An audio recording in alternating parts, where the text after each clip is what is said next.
In today's video, I'm going to teach you how to manage tasks with TickTick. We'll walk through the core places you'll use every day, then finish by looking at your productivity statistics so you can track progress and improve your workflow.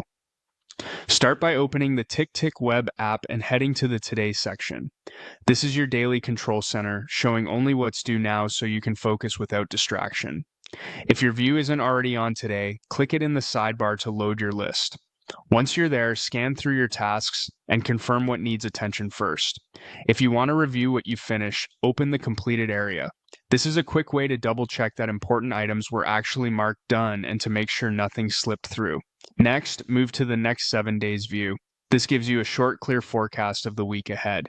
It's helpful for spotting clusters of work, upcoming deadlines, or days that look overloaded.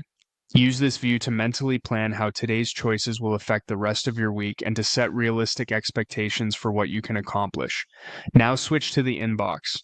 Think of inbox as your catch-all holding area. Everything you've captured but haven't organized yet lives here. Reviewing inbox helps you keep your system clean and ensures new ideas don't block your day. You're simply checking what's there and reminding yourself of anything you may need to handle soon. From here, click your profile on the left side to open the account panel and choose Statistics. Inside Statistics, select the Tasks section.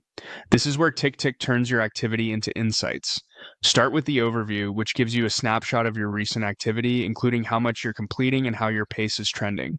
Use this to gauge whether your workload feels sustainable. Look at the completion rate distribution to see when you're most productive. Noticing patterns by day or time can help you schedule deep work when you naturally have momentum and keep lighter tasks for slower periods. Then review the classified completion statistics. This section breaks down what you finish by categories such as lists, priorities, or tags so you can see where your efforts go and whether the right work is getting done. When you're finished reviewing, click Done to close out. By regularly checking today, previewing next 7 days, keeping an eye on inbox, and using statistics to reflect, you'll manage tasks in TickTick with clarity and confidence.